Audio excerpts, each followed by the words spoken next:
A portable power supply has become the lifeline of the modern technological world, especially the lithium-ion battery. Imagine a world where all cars are driven by induction motors and not internal combustion engines. Induction motors are far superior to IC engines in almost all engineering aspects, as well as being more robust and cheaper. Another huge disadvantage of IC engines is that they only produce usable torque in a narrow band of engine RPM. Considering all of these factors, induction motors are definitely the perfect choice for an automobile.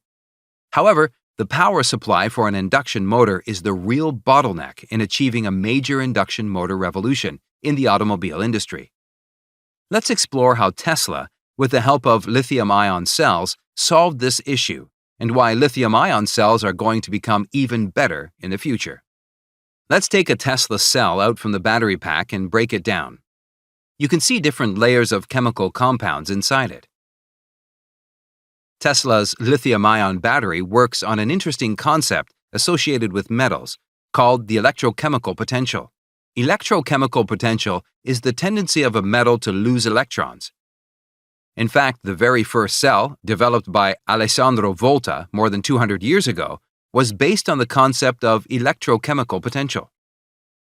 A general electrochemical series is shown here.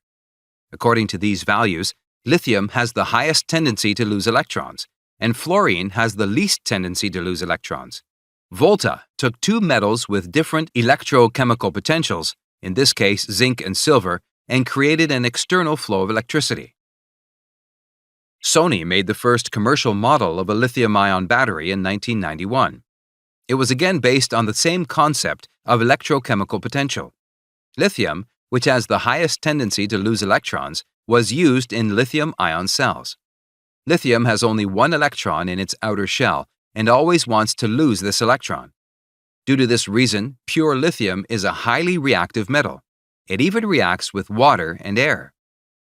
The trick of a lithium-ion battery operation is the fact that lithium, in its pure form, is a reactive metal. But when lithium is part of a metal oxide, it is quite stable. Assume that somehow we have separated a lithium atom from this metal oxide. This lithium atom is highly unstable and will instantly form a lithium ion and an electron. However, lithium, as a part of metal oxide, is much more stable than this state. If you can provide two different paths for the electron and lithium ion flow between the lithium and the metal oxide, the lithium atom will automatically reach the metal oxide part. During this process, we have produced electricity from the electron flow through the one path. From these discussions, it is clear that we can produce electricity from this lithium metal oxide if we firstly separate out lithium atoms from the lithium metal oxide, and secondly, guide the electrons lost from such lithium atoms through an external circuit. Let's see how lithium-ion cells achieve these two objectives. A practical lithium-ion cell also uses an electrolyte and graphite. Graphite has a layered structure. These layers are loosely bonded so that the separated lithium ions can be stored very easily there. The electrolyte between the graphite and the metal oxide acts as a guard which allows only lithium ions through. Now, let's see what happens when you connect a power source across this arrangement. The positive side of the power source will obviously attract and remove electrons from the lithium atoms of the metal oxide. These electrons flow through the external circuit as they cannot flow through the electrolyte and reach the graphite layer. In the meantime, the positively charged lithium ions will be attracted towards the negative terminal and will flow through the electrolyte. Lithium ions also reach the graphite layer space and get trapped there.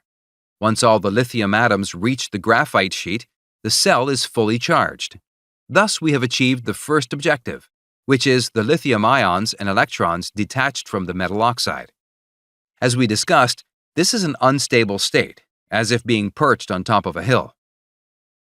As soon as the power source is removed and a load is connected, the lithium ions want to go back to their stable state as a part of the metal oxide. Due to this tendency, the lithium ions move through the electrolyte and electrons via the load, just like sliding down a hill. Thus, we get an electrical current through the load.